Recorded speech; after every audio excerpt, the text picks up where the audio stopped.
गांव से आए हुए माँ बाप के साथ कलयुगी बेटे ने कुछ ऐसा किया।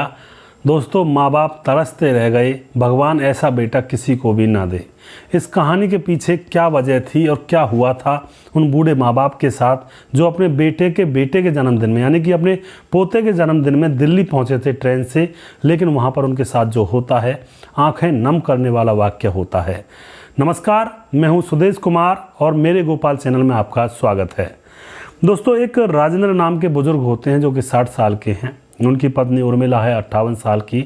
उनका एक बेटा था अंकित, जो कि फ़िलहाल 25 साल का है। वह दिल्ली में जॉब किया करता था और दिल्ली में जॉब करते करते अब वह एक लड़की से शादी कर लेता है। लड़की का नाम होता है अंकिता, जो कि 24 साल की है। चुपके से शादी करता है, माँ बाप को बताता भी नहीं है। अब यहाँ पर शादी करने के बाद 5 साल गुजर जाते हैं तो उनको एक बच्चा हो जाता है।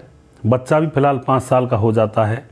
अब दोस्तों, यहाँ पर क्या होता, बच्चे का जन्मदिन था और बच्चा फ़ोन करके अपनी दादी दादा से कहता है कि दादू दादी आप आओगे नहीं मेरे जन्मदिन में। तो बच्चे की आवाज़ सुन करके माँ बाप का दिल हृदय विदारक हो जाता, जो दादी दादा होते हैं। उसके बाद जो उनका बेटा होता है अंकित, वह भी अपने पिता से और अपनी माँ से कहता है कि माँ बाबूजी आप आ जाइए, बेटे का जन्मदिन है। तो यहाँ पर माँ और बाबूजी यानी कि राजेंद्र और उर्मिला घर से चल देते हैं, ट्रेन में बैठ जाते हैं दिल्ली वाली में, और रास्ते में फ़ोन करते रहते हैं अपने बेटे के पास कि हम यहाँ पर आ गए हैं, हम उस जगह पर पहुँच गए हैं। अब दोस्तों, दिल्ली का स्टेशन आ जाता है और वहाँ पर ट्रेन रुकती है, धीरे धीरे मंदी पड़ने लगती है। तो वह वहाँ पर उतर जाते हैं स्टेशन पर, और जो राजेंद्र होता है वो अपने बेटे के पास फ़ोन करता है कि बेटा हम आ गए हैं, स्टेशन पर हैं, तुम हमें लेने के लिए आ जाओ। लेकिन जो बेटा होता है वह किसी काम में बिजी था और वह कहता है कि मुझे ऑफिस में थोड़ा सा काम है बाबूजी, आप वेटिंग रूम में बैठिए और मैं आ रहा हूँ आपको लेने के लिए। माँ और पिता दोनों वेटिंग रूम में बैठ जाते हैं, लेकिन बेटा अभी काम में लगा हुआ था। अब जो पिता होता है राजेंद्र, वह कहता रहता है कैसा काम है इसको, अभी तक नहीं आया। 1 घंटा गुजर जाता है। माँ अपने बेटे की हिमायत लेती है कि काम होगा, कुछ आता होगा, तुम चिंता मत करो। उसके बाद दोस्तों, वेटिंग रूम में बैठे बैठे बहुत टाइम गुजर जाता है। फिर से अंकित पर उसका पिता फ़ोन करता है। अंकित कहता है कि मैं अभी आ रहा हूँ, बस चलने ही वाला हूँ, थोड़ी देर आप रुकिए। फिर से फ़ोन काट दिया जाता है और अब दोनों माँ बाप उस वेटिंग रूम में बैठे रहते हैं। कुछ चाय वगैरह लेते हैं, वहाँ से बिस्किट लेते हैं, कोल्ड ड्रिंक वगैरह पीते हैं और वहीं पर बैठे रहते हैं। और अब तकरीबन 4 घंटे गुजर जाते हैं। फिर से वह पिता अपने बेटे के पास फ़ोन करता है, पर दोस्तों अब की बार बेटे ने फ़ोन नहीं उठाया। और फिर बेटा फ़ोन नहीं उठाता है तो पिता कहता है कि कहाँ मर गया ये, आखिर इसीलिए यहाँ पर बुलाया था बेइज्जती करने के लिए। माँ अपने बेटे की हिमायत लेती है कि किसी काम में फंस गया होगा, आ रहा होगा। उसके बाद दोस्तों फिर अंकित का फ़ोन आता है और अंकित कहता है अपने पिता से कि बाबूजी मैं जाम में फंसा हुआ हूँ, इसलिए मैं फ़ोन नहीं उठा पाया था और सलोनी को भेजता हूँ मैं आपके पास लेने के लिए। सलोनी का ऑफिस आपके रेलवे स्टेशन के पास में ही है। तो पिताजी ऐंठ कर कहते हैं कि तुमने पहले क्यों नहीं कहा, सलोनी हमें पहले से ही ले जाती।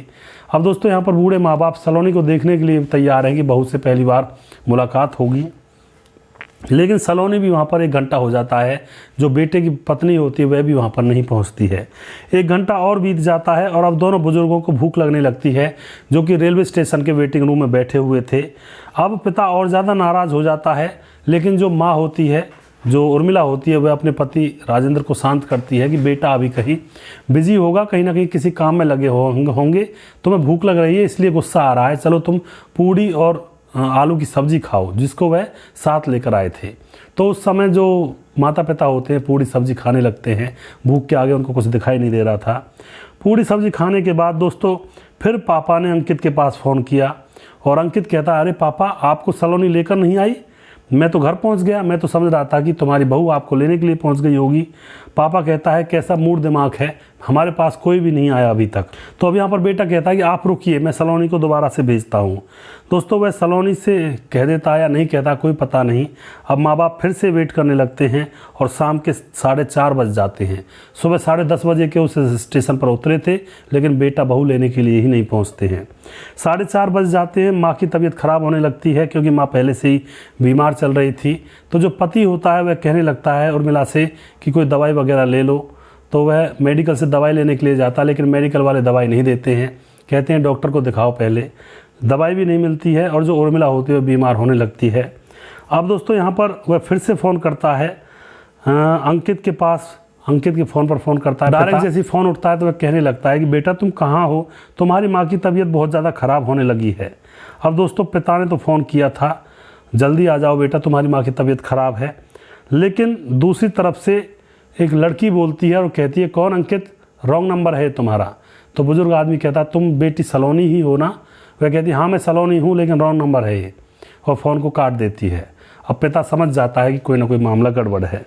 उसके बाद दोस्तों दवाइयाँ भी उनको नहीं मिल रही थी और फिर से फ़ोन करता है अपने बेटे के पास। वह सोचता है कि शायद रॉन्ग नंबर मिल गया हो, लेकिन फिर से वही जवाब आता है कि रॉन्ग नंबर है, यहाँ पर फ़ोन मत करो। यानी कि उसकी बेटे की पत्नी ही अपने ससुर से कह रही होती है कि रॉन्ग नंबर है।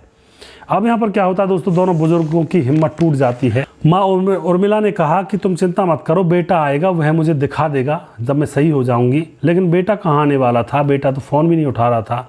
बेटे के फ़ोन से उसकी पत्नी फ़ोन उठाती है और वह रॉन्ग नंबर कह देती है। माँ बाप इंतज़ार कर रहे थे कि बेटा लेने के लिए आएगा स्टेशन पर। अब जो पिता होता है राजेंद्र, वह कहता है कि चलो तुम्हें डॉक्टर के पास ले चलता हूँ, लेकिन माँ उर्मिला कहती है नहीं नहीं बेटा ही आ जाएगा, तुम कहाँ घूमोगे, तुम्हें डॉक्टर का पता भी नहीं है और ना ही तुम्हारे कहने से डॉक्टर यहाँ पर आएगा, ना ही मुझसे जाएगा। क्योंकि उर्मिला जैसी खड़ी होती है तो उसको चक्कर आ जाते हैं और फिर से बैठ जाती है। तो कहती है कि डॉक्टर तुम्हारे कहने से यहाँ क्यों आएगा, अनजान शहर है।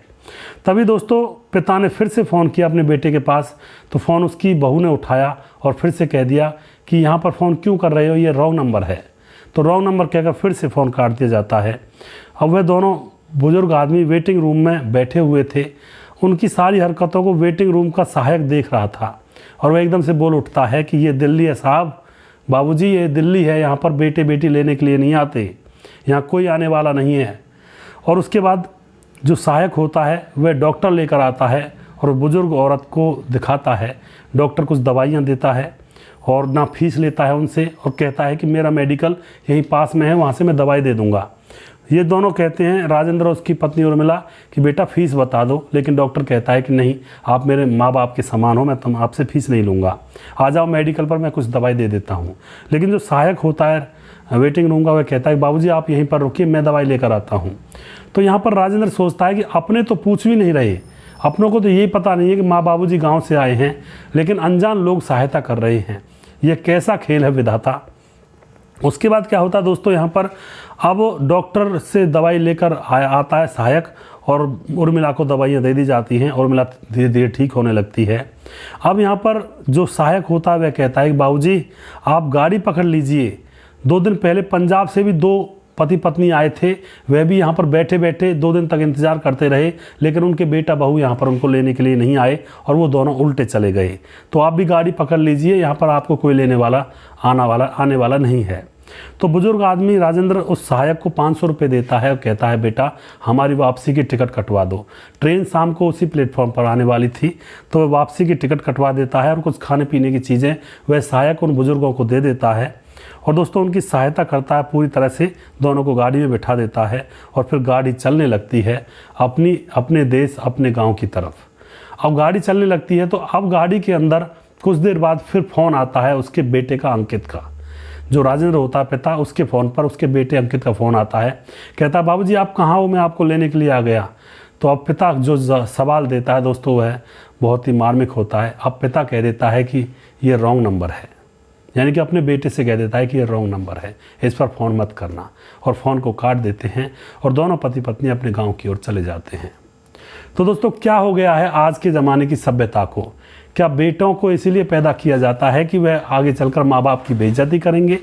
क्या बेटों को और बच्चों को इसीलिए जन्म दिया जाता है कि आगे चलकर वो भूल ही जाएंगे कि हमारे माँ बाप कौन हैं, उनका भी हमें ख्याल रखना है, सिर्फ अपनी दुनिया में मशगूल हो जाएंगे?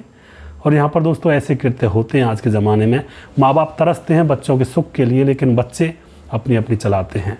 तो इस कहानी से बहुत कुछ सबक सीखने को मिलता है। माँ बाप की सेवा करें, बिना माँ बाप के कुछ भी नहीं है। माँ बाप इस संसार के लिए अंदर लेकर आते हैं, भरण पोषण करते हैं, जैसे हो तैसे हो, तो उनकी सेवा करें, अच्छे से रखें, कभी भी उनके साथ गद्दारी ना करें। दोस्तों अगला प्रोग्राम बहुत जल्दी फिर से लेकर आऊँगा, तब तक आप देखते रहिए मेरे गोपाल चैनल। जय हिंद, जय भारत।